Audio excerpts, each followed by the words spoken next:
They said I'd lost everything. They said I was broken. But if you're wondering why I'm smiling now, stick around. You're about to witness something truly beautiful.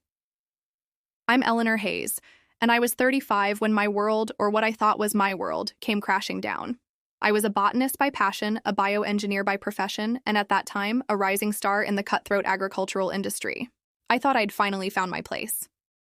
After years of dedicated research and development, my bioengineered seed strain, Aurea vitis, was the talk of the agricultural world. It promised drought resistance, increased yields, and a natural pest deterrent, a true game changer. My late father, a brilliant but unassuming botanist, had left me the initial research, and I'd poured my life into bringing Aurea vitis to fruition. The initial licensing deal, a multi-million-dollar agreement with Agricorp, had just been signed, the first of many, I hoped. My family, especially my Aunt Carol and her two sons, Mark and Peter, were suddenly very interested in my newfound success, their eyes glinting with an avarice I chose to ignore. I convinced myself their sudden attention was genuine, a familial warmth I hadn't often experienced. "Eleanor, darling," Aunt Carol had purred over the phone, her voice dripping with an unfamiliar sweetness. "Your father would be so incredibly proud. We simply must celebrate this triumph properly." She insisted on a family dinner, just the closest of us. I spent hours detailing my vision for Aurea vitis, the global impact it could have, the legacy it would build for my father. Their smiles were wide, their questions seemed earnest, and I felt a sense of pride that finally, my hard work was being recognized and even celebrated by my own kin. Mark, usually aloof, had even asked about the specific yield projections, scribbling notes in a small black notebook he always carried. Peter, normally more interested in crypto than crops, had quizzed me on the patent filing dates and the security protocols of my research servers. I felt a surge of warmth, a rare feeling of being truly supported by my family. I was naive then, blinded by the glow of success and the desperate hope for familial acceptance. Little did I know, this handshake was merely the opening act of a meticulously planned heist. My initial wealth, the intellectual property of Aurea vitis, was the bait, carefully laid out for the sharks disguised as family. Every word I spoke, every detail I shared, was being meticulously absorbed, not for understanding, but for exploitation. I remember the clink of glasses at that celebratory dinner, the forced laughter that now, in retrospect, sounds chillingly hollow. The way my aunt's eyes lingered on the Agricorp contract displayed proudly on my desk. They were circling, and I, in my hopeful blindness, was completely unaware of the net they were weaving around me. Was it really that I didn't see it, or was I simply unwilling to believe my own blood could be so cruel? The question haunts me even now. The betrayal was like a slow-acting poison, sweet at first, then devastating. The family dinner was supposed to be a celebration. The scent of roasted lamb and my aunt's insistent, almost cloying perfume filled the air. My Aunt Carol, usually distant and critical, was effusive, her praise a startling contrast to years of thinly veiled disdain. "Eleanor, my dear, your vision for Aurea vitis is simply unparalleled. Your perseverance truly admirable." Her words felt like a warm, unfamiliar blanket. I almost believed her. Mark and Peter, typically absorbed in their own dubious ventures, I vaguely remembered something about a cryptocurrency scheme that went nowhere, hung on my every word. Their eyes, usually glazed over with boredom, were now sharp, intent. "What about the patent specifics, Eleanor?" Mark asked, leaning forward, a predatory glint I completely missed at the time. "And your future plans? Expanding the research, you said?" Peter added, his gaze fixed on me. I shared my dreams, my voice brimming with an excitement I couldn't contain. "I envision a foundation, in Father's name, to fund sustainable agriculture worldwide. Aurea vitis is just the beginning." They all nodded, smiling, raising their glasses in a toast to my unprecedented success. I felt a warmth, a rare sense of belonging, truly believing their sudden affection was genuine. It was intoxicating. Aunt Carol even put her arm around me, a gesture of physical closeness I hadn't experienced from her since childhood. "Your father would have been so proud, Eleanor," she murmured, squeezing my shoulder. "You are truly the inheritor of his genius."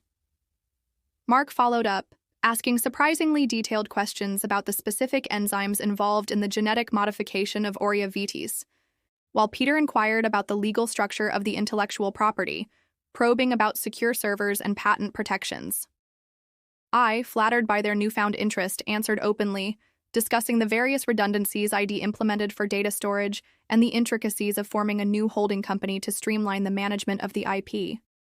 They listened intently, their eyes never leaving mine, absorbing every detail. The wine flowed, laughter filled the room, and I allowed myself to bask in the illusion of familial solidarity.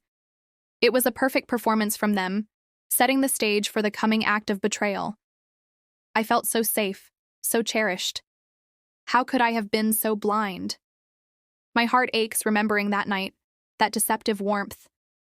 It was all a lie, a beautiful, devastating lie. What more had I unknowingly revealed? The late-night call with David, my patent attorney, was meant to be routine, a final check on the transfer of the Aurea vitis intellectual property into the new holding company. I'd been buzzing with a mixture of exhaustion and exhilaration all day, the culmination of years of relentless work finally within reach. But then I mentioned my family, their sudden, almost fervent interest. How they were now asking very detailed questions that, in hindsight, felt different. Not just supportive, but probing. David, bless his meticulous heart, paused. I could almost hear the gears turning in his highly analytical brain. "Eleanor," he said, his voice a low thrum through the phone, "I know you love your family, but this industry, it's a viper's nest. And where there's a fortune involved, greed tends to follow. Even in the closest of circles." My stomach tightened. I laughed, a brittle sound that didn't quite reach my ears. "Oh, David, you're such a cynic. My family isn't like that. Blood is thicker than water, remember?" But he wasn't swayed. "I'm not accusing anyone, Eleanor, just exercising professional caution. I strongly recommend a comprehensive audit of all digital and physical assets related to Aurea vitis before the final transfer. Just as a safeguard. For your peace of mind, if nothing else." His words, a whisper of suspicion, hung in the air long after we said our goodbyes. Be careful who you trust, especially when fortunes are involved. The phrase echoed in my mind, an unwelcome guest in the celebratory hum that had filled my apartment. It was a cold splash of water on the warm glow of affection I held for my family. I tried to dismiss it, to rationalize their intense curiosity as mere excitement for my success. But a tiny, persistent voice, one I'd often ignored, began to hum a warning. It wasn't concrete evidence, no smoking gun, just a prickle of intuition. A feeling that something was slightly off, a dissonance in their overly enthusiastic praise, like a discordant note in a beautiful melody. I shivered, despite the warmth of my apartment. The silence in the room suddenly felt heavy, pregnant with unspoken possibilities. What if David was right? What if I was wrong about them? The thought, raw and terrifying, lodged itself firmly in my throat. The sun streamed through my office window, illuminating dust motes dancing in the air. A deceptive calm. Yesterday, David's caution had been the final push I needed. He, bless his naive heart, thought he was protecting me. He had no idea he was merely a useful pawn in a much larger game. Today was about building my fortress, brick by digital brick. I hummed to myself as I duplicated all the critical Aurea vitis data, genetic sequences, research protocols, licensing agreements. This wasn't just data, it was my future, my vindication. I watched the progress bars fill, each green flicker a silent promise. This true intellectual property was destined for a series of encrypted, geographically dispersed servers, safeguarded behind layers of advanced cybernetics and biometric access that would make the NSA blush. Let them try. Let them break their teeth on that. Then came the fun part. The decoy. Oh, the beautiful, subtly flawed decoy. I crafted it with the meticulous care of a master forger, ensuring it appeared legitimate, almost tantalizingly so. It contained just enough believable information, enough to pique their greedy interest, enough to make them salivate. I envisioned their faces, their grasping hands reaching for it. This was not merely a decoy, it was bait. And I placed it on a seemingly less secure server, precisely the one my family had so graciously offered to help me organize. Their eagerness to assist had been sickeningly transparent. A small smile played on my lips as I configured the digital tripwires. Any attempt to access the decoy data would trigger an immediate alert to me, a silent ping in the background of my blossoming success. But that wasn't all. It would also initiate an untraceable data transfer of the decoy information to a prearranged secure offshore server, along with the IP addresses of the intruders. My hidden insurance policy, humming quietly, waiting. I meticulously tested each layer, making sure the decoy was enticingly accessible while the real data remained utterly impenetrable. This quiet, strategic maneuver was the true beginning of my counter-operation. My silent promise to myself echoed in the quiet hum of the servers. If betrayal came, and I knew it would not be unpunished. The trap was set. Now, we just waited for them to walk into it. My chest tightened with a familiar anxiety as Aunt Carol fluttered into my study, her voice dripping with an almost saccharine concern. "Oh, darling, you look positively drained," she cooed. Her eyes, though, held a predatory glint I'd come to recognize. "This workload is simply too much for one brilliant mind. Let me take some of these digital files off your hands, especially anything related to that new holding company and those future project plans, just to help streamline things while you focus on your research." I feigned a sigh, running a hand through my hair as if truly overwhelmed. "Oh, Aunt Carol, that's incredibly kind of you," I murmured, my voice laced with a reluctant gratitude. "I suppose some limited access to the server might help. Just the decoy data, of course." I watched her carefully, a tiny, almost imperceptible twitch at the corner of her lips telling me she'd bitten. Meanwhile, Mark and Peter, those two vultures, hovered around my less guarded systems, their hushed whispers about file names and access codes barely audible. They thought they were being so clever, so discreet, siphoning off what they believed were my core Aureavides files. I bit back a smile, my heart performing a silent jig of triumph. They were so busy congratulating themselves on their perceived stealth, they didn't notice the carefully placed digital breadcrumbs I'd laid out, leading them precisely to the flawed decoy. "Honestly, I'm just so grateful for your assistance," I gushed, loud enough for them to hear, making sure my voice trembled slightly with exhaustion. I even accidentally left my laptop open on the desk, a document splayed across the screen, hinting at the critical files stored on the less secure server. Their eyes, I noted with satisfaction, glinted with avarice, believing they'd found their backdoor. My performance was flawless, the weary genius trusting her well-meaning family. Every surreptitious click of their mice, every whispered instruction exchanged between them, was a symphony to my ears, a confirmation that my trap was being meticulously set, baited by their own insatiable greed. The anticipation of what was to come was a sweet, potent elixir. I wondered how long it would be before they realized the bait they'd swallowed was poison. The news hit me with the precise impact I had anticipated, a perfectly timed detonation in the carefully constructed facade of my life.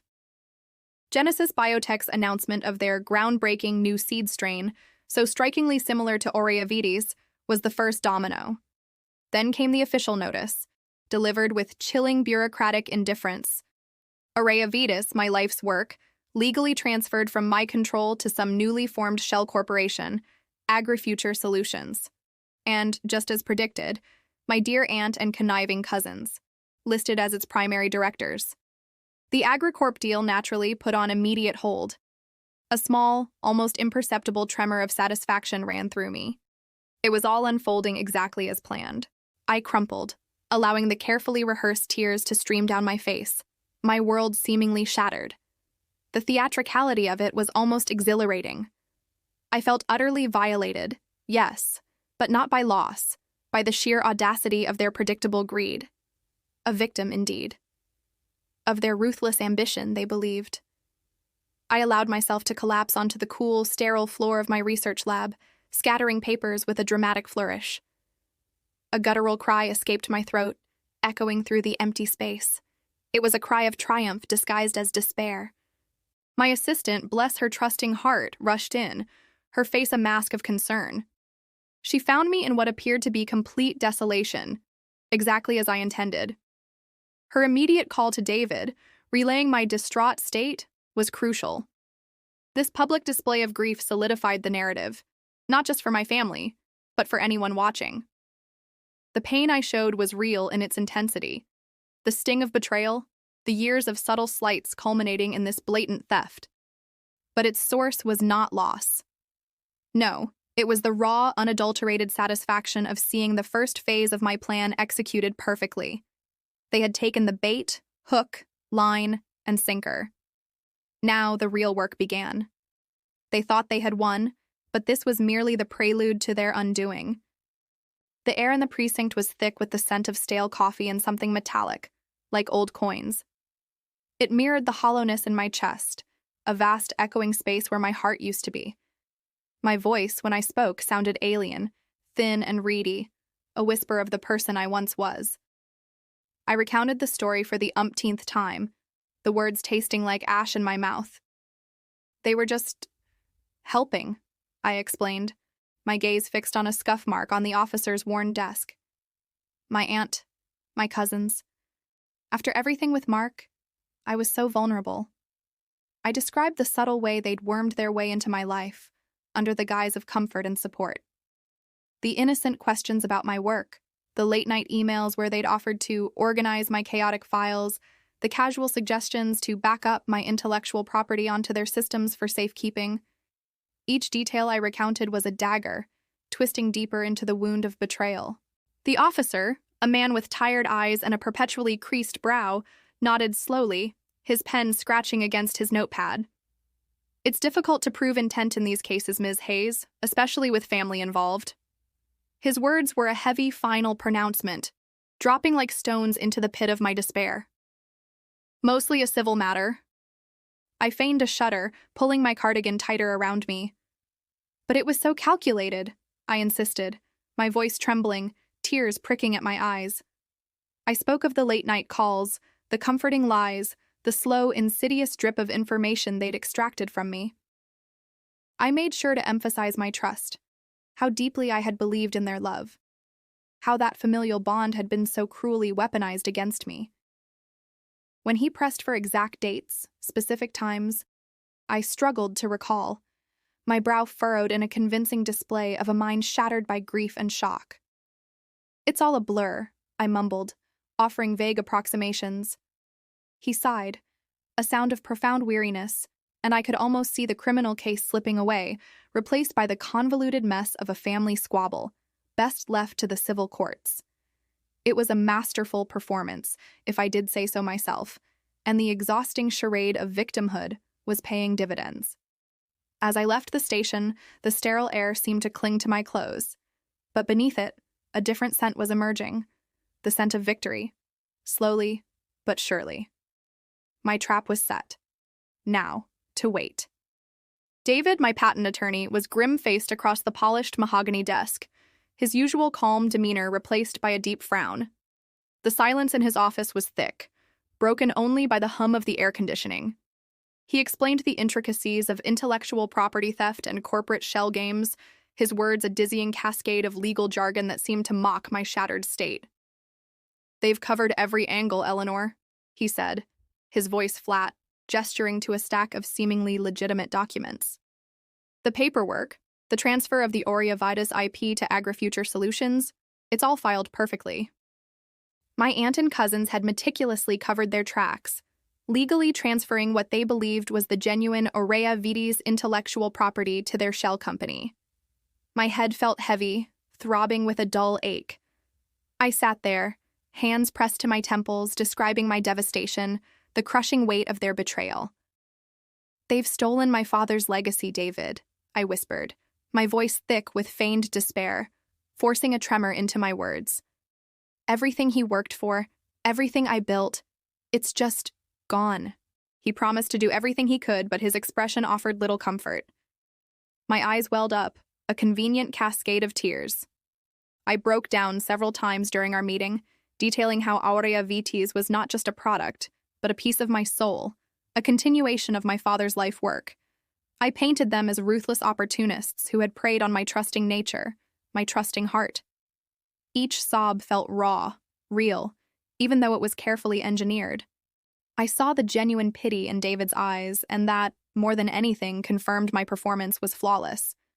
David, a true professional, navigated the legal jargon, explaining the uphill battle we faced without direct, irrefutable evidence of fraud. "It's a tangled web, Eleanor," he admitted, shaking his head. "Proving intent in these kinds of family disputes, with perfectly executed legal maneuvers, it's incredibly difficult." I listened intently, pretending to absorb the grim prognosis, allowing despair to wash over my features. All the while, beneath that veneer of hopelessness, I knew the true evidence was securely hidden, waiting for the opportune moment. This session was crucial for establishing the public narrative. Eleanor Hayes, the brilliant but naive inventor, utterly destroyed by her greedy family. My heart was breaking, or so David believed. What else could go wrong? What other depths of despair would I have to plumb? The news, when it broke, didn't just spread, it detonated. Agricultural journals, industry blogs, even the local news outlets I'd once charmed with my earnest optimism, they all picked up the story of the Aurea Vitis scandal, like vultures to carrion. I watched it all from the quiet, dim confines of my apartment, a morbid fascination gripping me. The headlines screamed, portraying me as naive, careless, a fallen star who couldn't protect her own creation. My aunt, bless her conniving heart, even gave a televised interview. Her face, carefully made up for the cameras, was a mask of practiced sorrow. She spoke of deep regret for my mismanagement, her voice dripping with faux compassion, and then, with a dramatic sigh, mentioned her duty to protect her brother's legacy. It was a performance worthy of an Oscar, and I almost applauded. The public backlash was swift and brutal, a deluge of scathing comments and thinly veiled schadenfreude. My once shining reputation, meticulously built over years, was now tarnished, stained with accusations of incompetence. I isolated myself, or at least I made it appear that way. My social media, once vibrant with updates on Aurea Vitis, became a landscape of melancholic quotes and carefully worded laments. I feigned shock, and for the benefit of the few brave souls who dared to visit, even managed a few convincing tears. But inside, a cold satisfaction settled, spreading through my veins like a potent elixir. Their smug faces on screen, their perfectly rehearsed condolences, only fueled my resolve. They believed they had won, that they had successfully painted me as incompetent, a flighty, emotional woman who couldn't handle the big leagues. The more they talked, the more they incriminated themselves by openly associating with the flawed decoy IP. Every word they uttered, every public slight, every whispered criticism was another thread in the web I was weaving. I made sure to cultivate my public image of devastation, declining interviews with a weary sigh, posting updates about needing time to heal, even donning drab, oversized clothes for quick, necessary trips to the market. Each moment of apparent humiliation was a stone laid in the foundation of my meticulously planned revenge, making their eventual downfall all the more spectacular. They thought they were burying me. They had no idea they were just digging their own graves.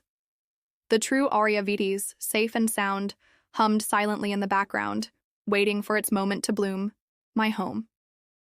Once, yes, it was a sanctuary. Now it was my perfectly crafted set. Every corner, every shadowed hallway, every object precisely placed to evoke the ghost of what they thought I had lost. I walked through the rooms, a silent actress, picking up Father's old botany books. My fingers traced the faded ink of his notes, not with sorrow, but with a quiet, steely resolve. The pain I projected was unbearable, a constant ache in my chest that wasn't truly there. Oh, the exquisite irony. I deliberately allowed myself to appear disheveled. This was my performance, a silent opera of despair, and the few people I still allowed in, the carefully selected sympathizers, were my audience. The house echoed with the silence they interpreted as my profound sorrow. My research lab, once humming with the gentle whir of centrifuges and the soft bubbling of solutions, was now eerily quiet. The instruments, carefully positioned to gather a convincing layer of dust, enhanced the illusion. This stillness amplified the perception of my loss, making it seem like my entire life force had been drained. Let them think it. Let them revel in their perceived victory. Yet, beneath the surface of this profound public sorrow, My mind was sharp, calculating, meticulously refining the next phases of my counterattack. The apparent emptiness of my house was merely a reflection of the emptiness they believed they had created within me. But it was also a canvas, a blank slate for the masterpiece of their downfall. Every quiet moment was a step. Every seemingly aimless walk a strategized movement. They thought they had left me with nothing. They were about to learn how wrong they were. The silence was not a void. It was a prelude. The doorbell chimed, a jarring intrusion into the carefully constructed silence of my apartment. I almost didn't answer, but then I heard Sarah's familiar, persistent knock. She bypassed my half-hearted attempt to push her away, simply stepping inside and closing the door behind her. "Eleanor, what happened?" Her voice was soft, laced with a genuine concern that almost cracked my carefully built facade. I let out a shuddering breath that was more practiced than real, and then slowly, I crumpled onto the sofa. "Oh, Sarah," I choked out, burying my face in her shoulder as the tears finally came. They were real tears. Surprisingly, not of despair, but of the sheer effort of maintaining this elaborate deception. It's all gone. They betrayed me." Sarah wrapped her arms around me, holding me close as I sobbed into her shirt. "Who? What are you talking about?" "Aunt Carol, Mark, Peter," I whispered, my voice thick with feigned heartbreak. "They took everything. My research, the plans for Aurea Vitas. It's all gone. Just stolen." I painted a vivid picture of injustice, of the crushing pain of being betrayed by family. I described the depth of my despair, the feeling of utter hopelessness. Sarah, bless her loyal heart, believed every word, her own eyes welling up with tears of sympathy. Her unwavering support was a balm, solidifying the image of a shattered victim. "I feel so hollow, Sarah," I choked out, pulling back just enough to look into her tear-filled eyes. "Every dream I had, it's all turned to ash. I can't sleep. All I see are their deceitful smiles, replaying in my mind over and over." She held me tighter, murmuring words of comfort, assuring me I was strong and would get through this. It was a difficult performance, feigning such profound emotional collapse in front of someone I genuinely cared about. But Sarah's unwavering empathy was crucial. Her belief in my victimhood would spread, creating a powerful narrative that would blind my enemies further. She was my unwitting ally in this carefully constructed charade, her genuine concern adding another layer of authenticity to my public display of grief. "I just don't know how I'll ever recover from this," I whispered, my voice barely audible. But inside, a quiet satisfaction settled over me. The next phase of my plan depended on them believing I was utterly broken, and thanks to Sarah, that belief was taking root. The days blurred into weeks, a carefully orchestrated haze of feigned despair. I skipped meals with practiced indifference, letting my stomach growl as a subtle reminder of the discipline required. Calls went unanswered, the insistent buzzing of my phone a mere irritant, easily ignored. My once vibrant spirit, they believed, had been extinguished. It was a performance, a masterpiece of victimhood, and I was its sole, dedicated artist. My family, now the proud, bumbling directors of AgriFuture Solutions, sent their condescending messages of pity and concern. Each email, each text was a testament to their inflated egos. They even offered to help me get back on my feet with a minor consultancy role in their new venture. The audacity of it almost made me laugh, but I maintained my composure, responding with terse, emotionally charged rejections. My feigned, deep-seated resentment left no room for negotiation, no crack in the wall of my apparent grief. This calculated despair was the final stroke in painting my masterpiece. I let my appearance deteriorate, a deliberate act of self-neglect that served my purpose perfectly. My hair remained unkempt, a tangled mess that spoke volumes of a mind in turmoil. My eyes, shadowed by sleepless nights, spent planning, not weeping, were designed to ensure anyone who saw me would believe the crushing weight of my loss. Every detail was meticulously crafted to sell the illusion. I crafted carefully worded emails of refusal, each one dripping with bitterness and wounded pride. It was essential they believed I was too emotionally crippled to fight back, too broken to even consider retaliation. "I want nothing from you," I wrote in one particularly stinging reply, the words a poisoned arrow aimed directly at their smug satisfaction. You've already taken everything. They interpreted this as emotional collapse, the final pathetic whimper of a defeated woman. But I knew better. It was a declaration of war, delivered with a smile they couldn't see, a promise of retribution they wouldn't anticipate. This was the abyss I had to create, the depth of despair I had to feign, for the triumph to truly resonate. They were celebrating their petty victory, unaware they were merely spectators in the opening act of my grand design. The lowest point, indeed. For them, it's done, David. They've taken the bait. The words purred from my lips, a satisfaction so profound it hummed in my veins.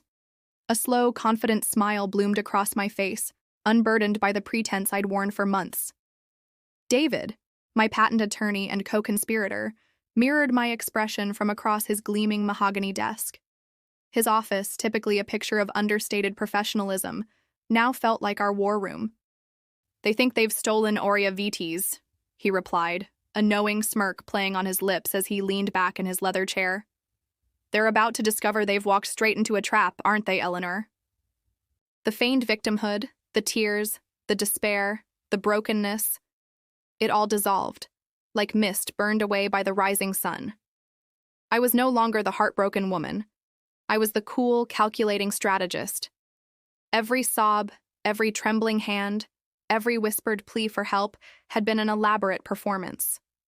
The stolen, Aurea Vitis data was the decoy, subtly flawed, meticulously designed to ensure their version would fail catastrophically in the crucial next phase of development.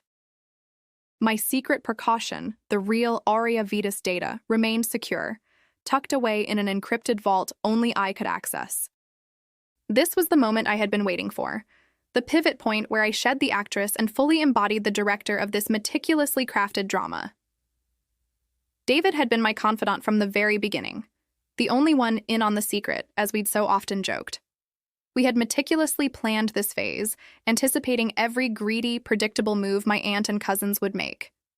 The look on David's face, a mixture of admiration and professional satisfaction, was a balm to my soul, worth every feigned sob, every tear I'd forced myself to shed.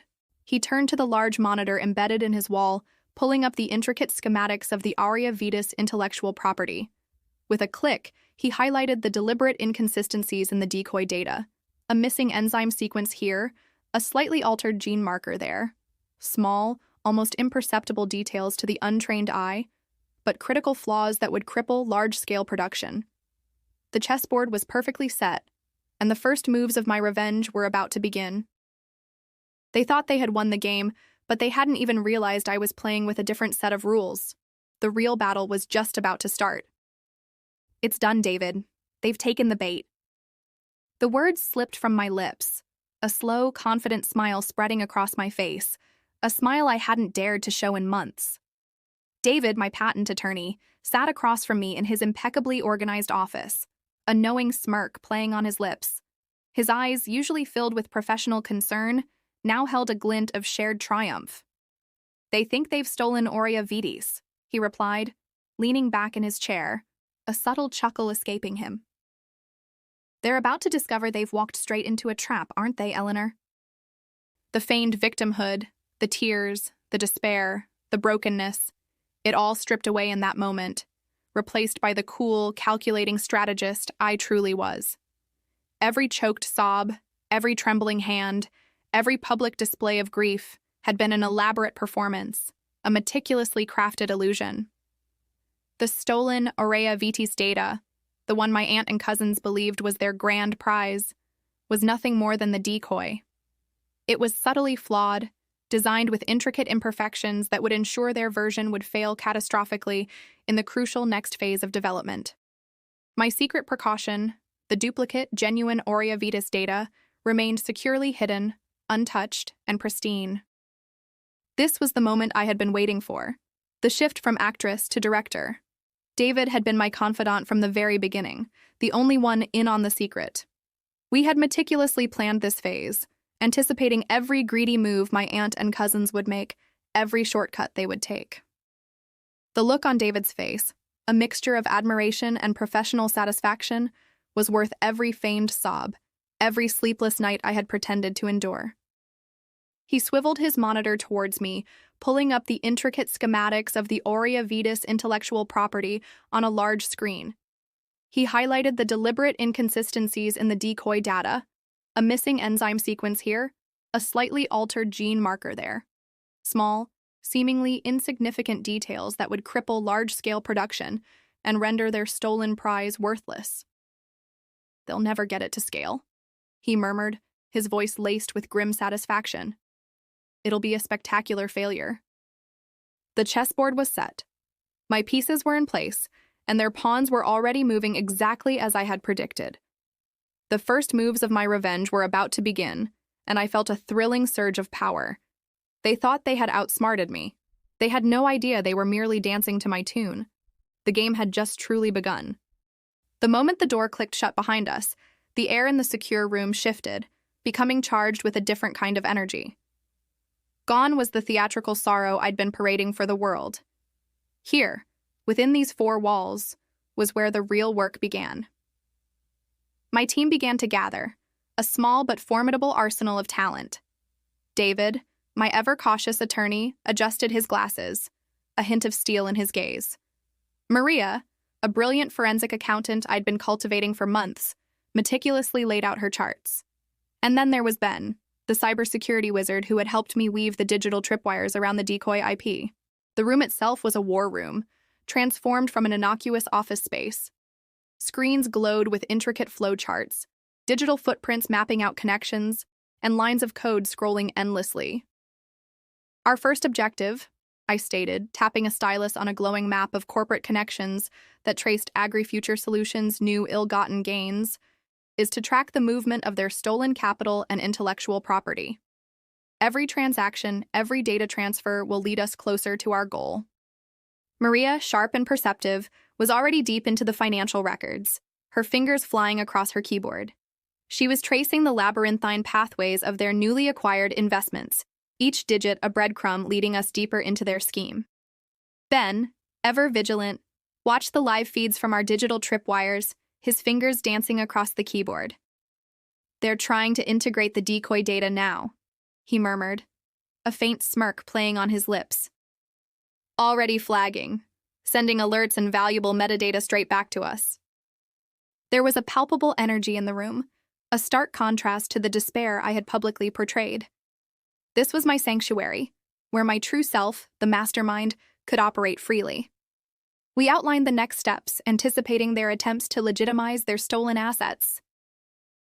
We discussed how to subtly disrupt their operations, a delicate dance of sabotage designed to unravel them from the inside out without revealing our hand too early. My heart thrummed with a quiet satisfaction. The trap was set.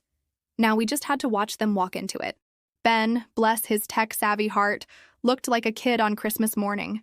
He hunched over his monitors, a wizard in his element, and I felt a thrill course through me as he began his work, monitoring the tripwires. The decoy data, my beautiful, flawed masterpiece, was now firmly in the grasping hands of my aunt and cousins, and they were busy. Oh, so deliciously busy. "Look at this," Ben murmured, his finger hovering over a glowing screen. A flurry of activity pulsed across his various displays.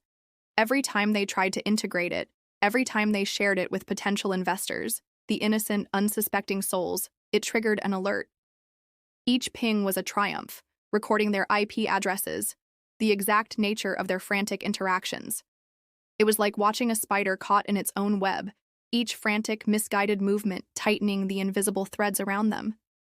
I leaned closer, a satisfied smirk playing on my lips. "And here," he continued, navigating deftly through lines of code, "irrefutable proof that the Genesis Biotech announcement was orchestrated by them, using our fraudulently obtained decoy data." The sheer audacity, the brazenness of it, was almost commendable. Almost. Ben then showed me how they were attempting to modify the decoy data, trying to bend it to their will, to make it functional. Unknowingly, they were digging themselves deeper into the hole I had so carefully prepared. Each failed attempt, each exasperated email captured by our monitoring system, was a testament to the effectiveness of the hidden flaws I had so subtly woven into the fabric of the data. My inner perfectionist preened. Their overconfidence had led them to believe the data was perfect, blinding them to the subtle imperfections, the tiny, fatal cracks. This digital breadcrumb trail was the foundation of our case, quietly accumulating, solidifying. We were gathering digital receipts of their fraud, a meticulously detailed timeline of their illicit activities. It was all there, pristine and damning, waiting to be presented at the opportune moment.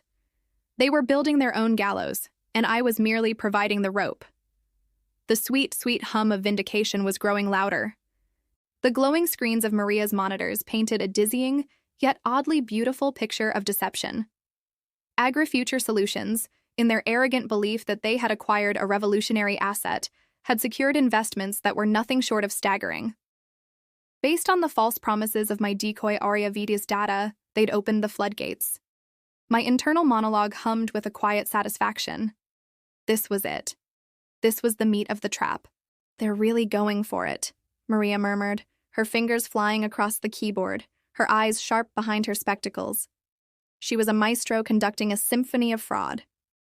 Significant investments, Eleanor, and they're funneling it through here and here. She pointed to a complex web of offshore accounts and shell companies, each click revealing another layer of their greed.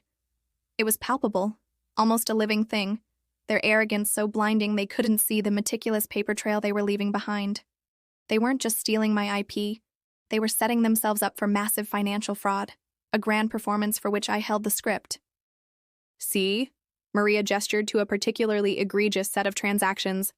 Your aunt and cousins siphoning off portions of the investment for personal use. Clear indication of fraudulent intent, not legitimate business expenses. A small, almost imperceptible smile played on my lips. Every dollar they moved was being tracked, every illicit transfer documented. It was like watching a meticulously choreographed dance, each step leading them closer to the precipice. Their overconfidence was their undoing. Their desire for quick wealth had led them down a path of easily traceable financial malfeasance. They thought they were so clever, so untouchable, but they were simply leaving breadcrumbs that would lead directly to their conviction. This financial evidence, meticulously compiled by Maria, would be a critical component of our case. It wouldn't just prove intellectual property theft. It would expose a grand scheme of financial deception, a web of lies so tangled they would never be able to escape. The game was truly afoot, and I, the unseen puppet master, was pulling all the strings. The final act was approaching, and I couldn't wait to see the curtain fall. The reports filtered in, delivered by Ben in hushed tones, each one a sweet note in the symphony of their impending collapse. My aunt and cousins, bless their avaricious hearts, were encountering increasingly catastrophic failures, trying to replicate Audiobooks using the decoy data. The subtle flaws I had so painstakingly woven into the fabric of the intellectual property were manifesting precisely as planned. Unpredictable growth patterns, a baffling susceptibility to common pests that should have been harmless, and a general frustrating inconsistency in their experimental yields. Their partners at Genesis Biotech, a company built on a foundation of ruthless efficiency, grew predictably frustrated. I could almost hear the demanding tones, the thinly veiled accusations of incompetence, the desperate pleas for explanations. The initial triumphant buzz surrounding their breakthrough had begun to wane, replaced by an insidious hum of whispers. Whispers of scientific malpractice, of shoddy research, of outright fraud. I observed their growing panic from afar. A silent, almost invisible observer perched high above their self-inflicted downfall. The agricultural news outlets, once effusive in their praise for Genesis Biotech's discovery, now carried cautious articles, hinting at significant setbacks and unexpected challenges in their Audiobooks trials. Their stock prices, which had initially soared like an eagle, now fluctuated wildly, a clear, unmistakable indicator of market skepticism, a nervous tick in the financial world. Ben forwarded me snippets of intercepted phone calls from my aunt. Her voice, once brimming with smug confidence, now crackled with frantic desperation. She was attempting, rather pathetically, to shift the blame onto Mark and Peter, a desperate flailing that only highlighted her own culpability. The pressure, I could tell, was mounting exponentially. They were beginning to crack, and the fissures were growing wider with every failed experiment, every plummeting share. This slow, agonizing unraveling was a testament to the precision of my trap. I wasn't just taking back what was mine. I was ensuring their very foundation crumbled, brick by meticulously removed brick. The air grew thick with the scent of their impending ruin, and I breathed it in deeply, savoring every molecule. The chill of the air conditioning in David's office felt like a physical manifestation of the tightening grip around my chest. My hands, clasped tightly in my lap, felt clammy despite the cool temperature. David, however, looked as calm as a summer lake, his fingers flying across the keyboard, occasionally pausing to review a document with a meticulous eye. "Another one filed," he murmured, more to himself than to me, pushing a stack of papers across his large mahogany desk. "Preliminary injunction against AgriFuture Solutions, citing intellectual property infringement." I picked up the document, my eyes blurring over the legalese. It felt like a foreign language, a complex code designed to overwhelm. Will this really work, David?" My voice wavered, betraying the raw anxiety that was a constant companion these days. "They're so powerful. They have so much more than us." He finally looked up, his gaze steady. "Power doesn't trump truth, Eliza.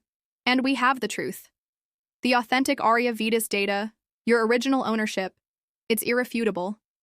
They have no legitimate claim to it, and every move they make to assert otherwise only digs their hole deeper." A pit formed in my stomach. The thought of them, AgriFuture and Genesis, fighting back was terrifying. I imagined their smug faces, their endless resources. But what about the data they stole from me? The decoy data. Won't they use that against us? The very idea made my heart pound with a sick, frantic rhythm. David leaned back in his chair, a faint, almost imperceptible smile playing on his lips. "Oh, they will. They already are, in a way. And each time they present it, Eliza, they're not hurting us. They're hurting themselves. They're incriminating themselves further without even realizing it." He gestured to the pile of documents. "Each of these is a subtle tightening of the noose. They're responding with bluster, with indignation, confident that their stolen IP will stand up in court." My breath hitched. It was hard to imagine them being so unaware. But then again, I was the one who had always underestimated them. My mind raced, trying to keep up with the intricacies of David's strategy. He was playing a long game, allowing them to make mistakes, to trap themselves. So, they're just digging their own legal grave? The words felt heavy on my tongue, a bitter taste accompanying them. It was a strange thought, that the very system I felt so crushed by could be twisted into a weapon against those who had wronged me. The weight of it all, the sheer complexity, was overwhelming. Would I ever truly be free of this nightmare? As their failures mounted, cracks appeared within my aunt and cousin's alliance, exactly as predicted. Their arrogance, once their misguided strength, was now becoming their undoing. I knew that avarice, while a powerful motivator, always breeds distrust in the end. This internal strife created prime opportunities for us to further exploit their weaknesses, planting tiny, insidious seeds of doubt among their co-conspirators. It was exquisite to watch them turn on each other. "They're unraveling, Eleanor," Ben reported, his voice low with satisfaction as he showed me transcripts of intercepted communications. "The calls are getting nastier. No more pretense of family unity." He played a snippet of a particularly heated phone call. "You idiot, Mark! The projections are all off. Genesis Biotech is demanding answers." That was Aunt Carol, her shrill voice barely contained fury. Then Mark's equally angry reply, "It's Peter's fault. He assured me the data was clean. He's always been sloppy with details." Peter's defensive, whiny response followed, "I just pulled what you asked. It looked right." Their voices, once smooth and confident, were now laced with frantic desperation. Recriminations flew, accusations like venomous darts. They were caught in a self-made trap, blaming anyone but themselves. Their unity, forged in the crucible of greed, was crumbling under the relentless weight of their failures. The flawed decoy data, the bait they'd so eagerly swallowed, was now poisoning their entire operation. We observed their descent with clinical detachment. David had already begun to field calls from concerned investors at Genesis Biotech, who were growing increasingly skeptical of AgriFuture Solutions' breakthrough. "We just need a little push," I mused, watching a visual representation of their dwindling finances on Ben's screen. A nudge to hasten their implosion. Ben discreetly leaked snippets of their infighting, carefully edited audio clips of their arguments, anonymous tips about their panicked internal meetings, to key investors and even certain disgruntled board members at Genesis Biotech. The ripple effect of suspicion was immediate and palpable. The very trust they had relied upon to execute their betrayal was now turning against them, a poisoned fruit of their own making. It wasn't enough to just win. They had to destroy themselves in the process. The net was tightening, and soon they wouldn't have anywhere left to squirm. Their downfall was imminent. The plan was complete, laid out in intricate detail on the glowing screens in our war room. Every piece of their deceit, from the initial intellectual property theft to their tangled financial fraud and their pathetic attempts to deceive investors, was now meticulously documented. We had monitored their communications, tracking their frantic, desperate attempts to salvage their failing venture. It was all there, undeniable. Now, it was time to make our move. I called for a public press conference, casting a wide net. Key agricultural media, legal experts, and most importantly, representatives from AgriCorp and Genesis Biotech, the very companies they had tried to swindle, were all on the invite list. My aunt and cousins, brimming with confidence in their perceived victory, also planned to attend. They were undoubtedly eager to solidify their false narrative, to watch me crumble under the weight of their fabricated scandal. The invitation itself was a masterpiece of subtle manipulation. It hinted at a major development in the Aurea Vitas dispute, tantalizingly vague, giving no specifics. My former publicist, still sympathetic to my plight, a role I'd perfected to an art form, ensured a strong media presence. He thought he was helping me tell my side of the story, when in reality, he was laying the groundwork for their spectacular downfall. I chose the grand ballroom of a prestigious hotel, a venue designed for significant announcements, not for quiet discussions. This wasn't to be my defense. It was to be their grand stage, transformed into their public humiliation. The anticipation was palpable, a quiet hum before the storm. I could feel the electricity in the air, the collective expectation. And then, the final touch. A personal, seemingly conciliatory invitation to my aunt. "I believe it's time to clear our names," I'd written, subtly challenging her to attend. She took the bait, exactly as I knew she would, eager to perform her final act of self-righteousness. She would arrive, preening, ready to deliver her grandstanding speech.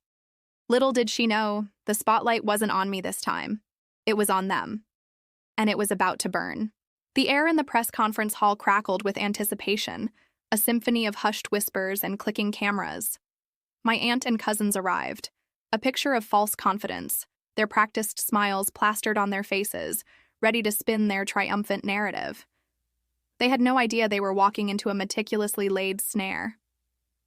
I watched them, a predator observing its prey, and a quiet satisfaction settled deep in my bones. When it was my turn, I stepped onto the stage.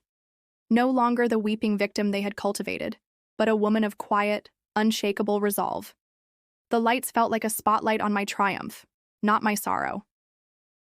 I took a breath, a slow, measured inhale, and began to speak. My voice, calm and clear, filled the room, each word a precisely aimed arrow. "For months," I began, my gaze sweeping over the assembled journalists, "I have endured a campaign of deceit and theft." Beside me, David, ever the stoic professional, began to display the irrefutable evidence. First, the original, verified Aurea Vitas patents, pristine and undeniable. Then, the time-stamped digital backups, a digital fortress proving my ownership. The murmurs started, low and questioning. Then came Ben and Maria's detailed reports, outlining the fraudulent transactions, the digital tripwire data. The screens behind me flashed with IP addresses, dates, and times, a damning timeline of their illicit activities. The audience gasped, a collective intake of breath. This was the moment. What they believed was my intellectual property, I continued, my voice unwavering, was in fact a meticulously crafted decoy. I paused, letting the words hang in the air. I deliberately planted flawed data, creating a perfect trap. My aunt's face, once so smug, drained of all color. Her jaw dropped, a grotesque caricature of disbelief. The realization, slow and agonizing, dawned in her eyes. She understood. She finally understood the depth of my deception. Mark and Peter, usually so composed, began to fidget, their confident expressions replaced by a growing, palpable fear. I showed side-by-side comparisons of my genuine Aurea VT's data and their flawed decoy. Notice the subtle but critical differences, I explained, pointing to the screens. Imperfections designed to ensure their failure. The whispers in the audience grew louder, evolving into murmurs of shock and then outright gasps. The cameras flashed, capturing every nuance of their dawning horror. It was delicious, the public unraveling of their carefully orchestrated scheme. My revenge, served cold and broadcast live. The game was over. The silence in the conference room was thick, almost suffocating, as I pressed play. Their voices, captured through their own carelessness, filled the air, mocking me, detailing their greedy motives. "She's so naive," Aunt Carol's voice, dripping with contempt, echoed through the speakers. "Thinks she's so smart, but she's just a pawn." The room buzzed with outrage, a low hum that grew louder with each incriminating word. My heart quickened, not with fear, but with a surge of exhilaration. This was it. The moment of truth. I watched their faces contort. Shock, then fury, and finally a dawning horror settled over them as I meticulously exposed their every move. From the initial planning sessions, detailing how they'd intended to exploit my heavy workload, to their frantic, increasingly desperate attempts to make the flawed decoy data work, I laid it all bare. "And here," I stated, my voice steady, betraying none of the triumph bubbling beneath the surface, "is where the real betrayal lies." The ultimate blow came when I presented the evidence of the financial fraud, detailing the millions of dollars they had illegally siphoned off. A criminal investigation, I explained, was already underway. Just then, the doors to the conference room swung open, and the crisp uniforms of law enforcement officers filled the doorway. My aunt's eyes widened, a primal scream tearing from her throat. "You're not family anymore!" she shrieked, her voice shrill with raw anger, a desperate cry from a cornered animal. Mark cursed, a guttural sound of defeat, and Peter simply stared, his face pale with disbelief, as if the reality of his situation was just sinking in. The media frenzy was instantaneous, a cacophony of camera clicks and shouted questions erupting from behind the officers. They moved directly towards my aunt and cousins, their handcuffs glinting under the harsh conference room lights. The officers, acting on the irrefutable evidence Maria and I had meticulously compiled, read them their rights, their voices cutting through the chaos like a surgeon's scalpel. Their attempt to steal my legacy had not only failed but had led them directly into a meticulously constructed legal and financial pitfall. The trap had sprung shut, and I, the architect of their downfall, finally allowed myself a small, satisfied smile. It was over. The aftermath, as I had so meticulously orchestrated, was swift and utterly devastating for them. The news broke like a dam, a torrent of headlines detailing their spectacular fall. My aunt and cousins, their faces frozen in disbelieving horror in the grainy mugshots, were arrested on multiple charges: intellectual property theft, wire fraud, conspiracy. The charges stacked higher than their ambition, each count a nail in their coffin. Genesis Biotech, their once proud partner in crime, was implicated in the scheme, facing a barrage of massive lawsuits and a reputation so utterly ruined it would never recover. Their stock, a symbol of their ill-gotten gains, plummeted to worthless levels, a satisfying financial freefall. Agricorp, ever the opportunists, wasted no time. Their licensing agreement, so cruelly withdrawn months ago, was immediately reinstated, complete with profuse apologies for their unfortunate oversight, and even more favorable terms as compensation for their initial withdrawal. It was a delicious irony, a testament to the power of a well-executed plan. The media, once so quick to condemn me, to paint me as the naive, heartbroken victim, now hailed me as a brilliant strategist, a phoenix risen from the ashes of betrayal. The satisfying silence of their defeat, the sudden absence of their smug voices and self-congratulatory pronouncements, was the sweetest music to my ears. Their assets were frozen, their corporate shell dismantled, their personal and professional reputations utterly destroyed. Justice, swift and complete, had been served. I gave interviews, not with the trembling voice and tear-filled eyes they had grown accustomed to, but with calm authority, my words precise, detailing the complexities of my counter-operation. The public narrative had shifted entirely. I was no longer the foolish, trusting woman, I was the cunning mastermind. The vindication was immense, a quiet roar of triumph that echoed through the silence of their ruin, a profound satisfaction after months of calculated silence and feigned despair. The game was over, and I had won. Every single piece had fallen exactly where I intended. The morning sun streamed into my new office, painting the polished oak floor in warm, shifting patterns. Months had passed since the legal battles, since the unraveling of AgriFuture Solutions and Genesis Biotech. Now, Aurea Vitis, my creation, bloomed across continents, its golden stalks swaying in fields from Tuscany to Tasmania. It was a breathtaking sight, captured in the many photographs adorning my walls, a testament to what resilience could achieve. My foundation, established in my father's name, was well underway, a beacon of hope for sustainable agriculture. We were funding groundbreaking research, supporting struggling farmers, and truly making a difference. I traced the outline of a framed photo of my father, a gentle smile on his face, his eyes reflecting the same quiet determination I now recognized in myself. He would have been so proud, not just of Aurea Vitis's success, but of the woman I had become. The betrayal had been a bitter pill to swallow, a searing pain that had threatened to consume me. But it had also been a crucible, forging me into something stronger, sharper. I'd learned to trust my instincts, to see beyond the surface, to recognize the subtle currents of deception that flowed beneath polished smiles and whispered promises. The world believed they had stolen my harvest, my life's work. They never realized I was simply planting the seeds of their downfall. The sweetness of this victory, born from such a bitter deception, was profound. I walked to the large window, looking out at the city bustling below. The urban landscape stretched out, a canvas of endless possibilities. My peace of mind was complete, untainted by any lingering bitterness.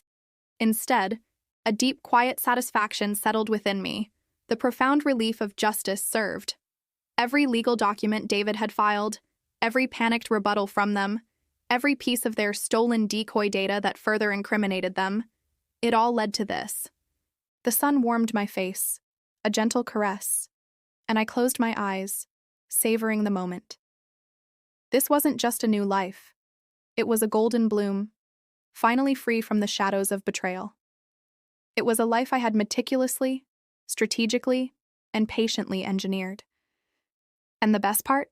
No one had seen it coming.